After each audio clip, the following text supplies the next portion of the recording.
Bonjour tout le monde!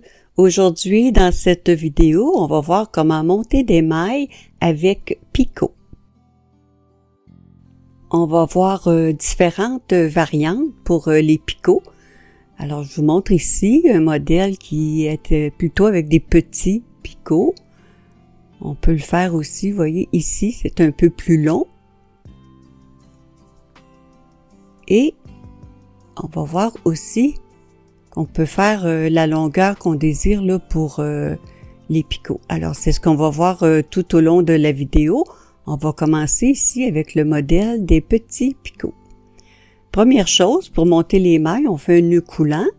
Là, je vous montre ici une méthode. On fait 2 tours avec notre laine.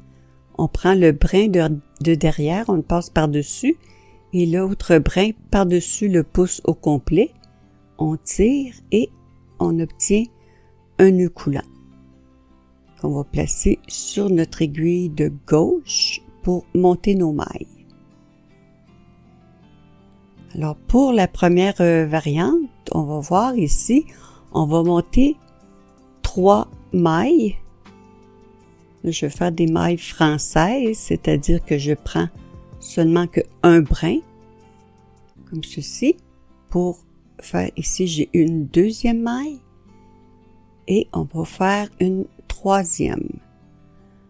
Alors, lorsque j'ai vraiment mes 3 mailles, ici j'ai le nœud coulant et j'ai monté 3 mailles. Maintenant, on va rabattre 2 mailles. Donc, on tricote 2 mailles à l'endroit et on rabat et on tricote la maille suivante et on rabat.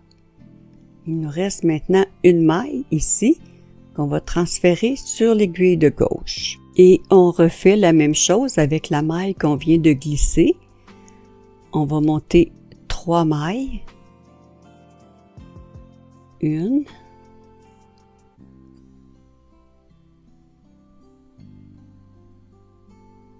2,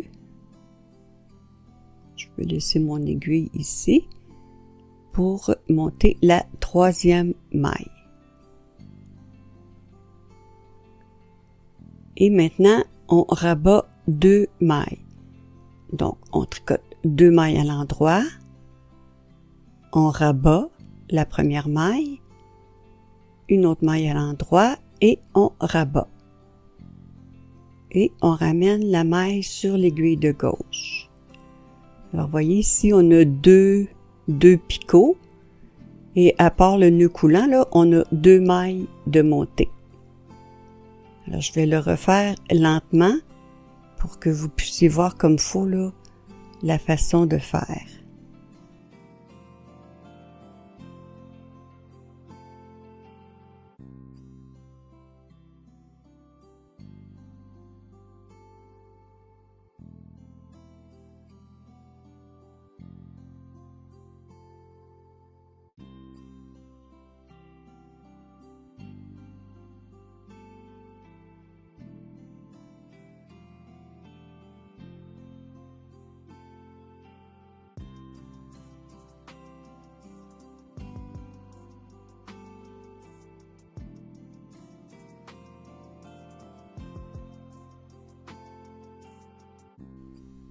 J'ai terminé le 3e picot et vous voyez, on a 3 mailles après le nœud coulant, 3 mailles de montée.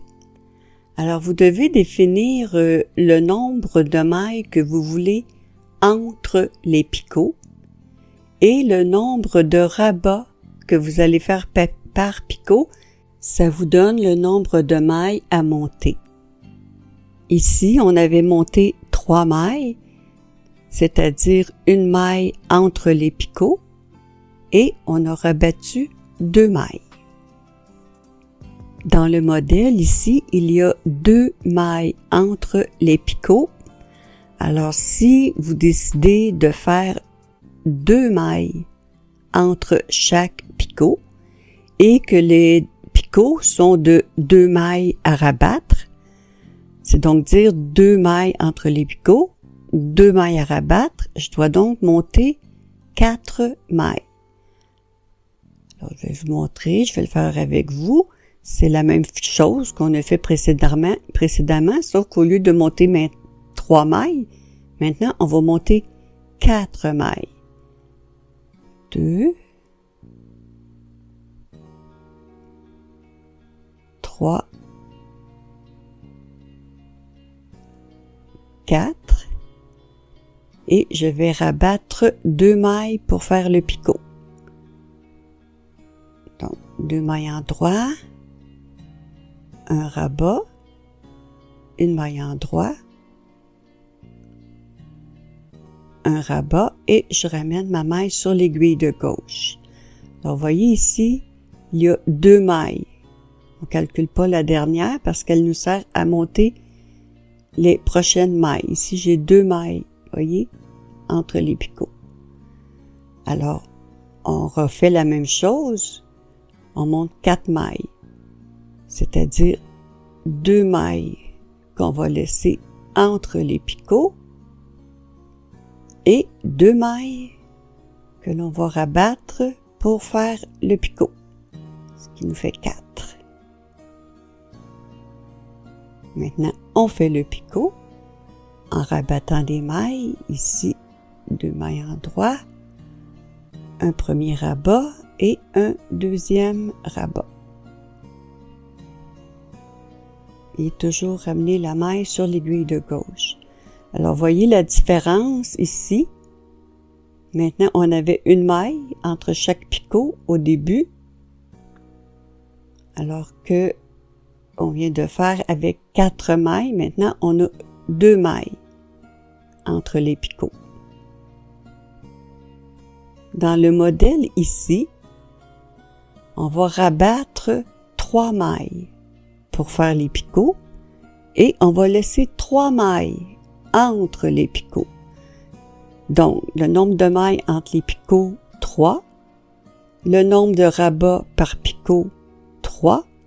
On va donc monter 6 mailles. Je vais le faire une fois avec vous. Alors, c'est la même chose. Maintenant, je vais monter 6 mailles. 1, 2, 3, 4,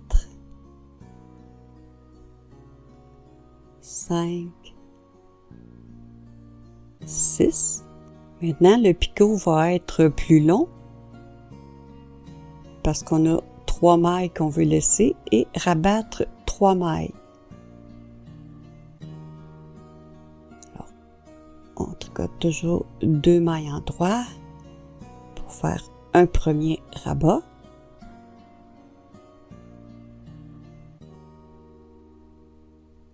Un deuxième rabat et un troisième.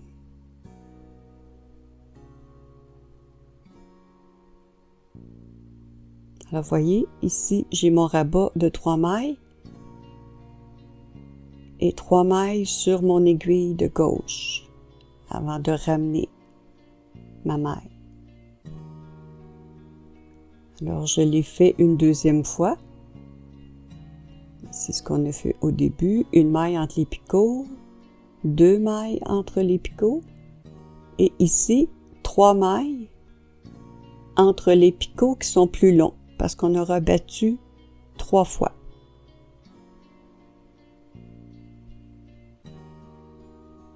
Alors, vous choisissez la façon que vous voulez, le nombre de mailles que vous voulez rabattre pour les picots et combien de mailles vous voulez laisser entre chacun.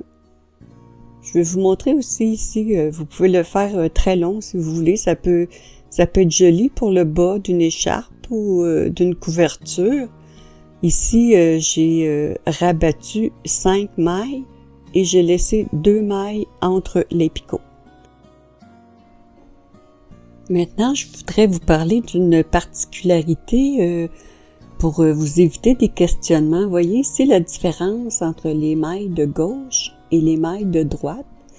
Alors, si vous décidez de faire une dentelle plus fine et de faire ici comme avec 5 mailles rabattues, la différence, c'est que du côté gauche, j'ai fait des mailles françaises avant de rabattre, alors que du côté droit, ici, c'est avec des mailles anglaises. Dans la description, en bas du vidéo, je vais mettre les liens pour la façon de monter les mailles françaises et les mailles anglaises. Lorsque vous avez terminé, c'est important de bloquer le travail là, pour que les picots soient bien visibles et non pas tournés. Alors, bloquez le travail, vous trempez votre tricot, ensuite vous l'essorez sans le tordre. Et voyez, ici, moi, j'épingle chacun des picots pour s'assurer qu'ils soient bien droits. Et lorsque c'est terminé, vous laissez sécher pour un beau résultat. Alors, j'espère que vous avez apprécié. Je vous souhaite bon tricot et à bientôt.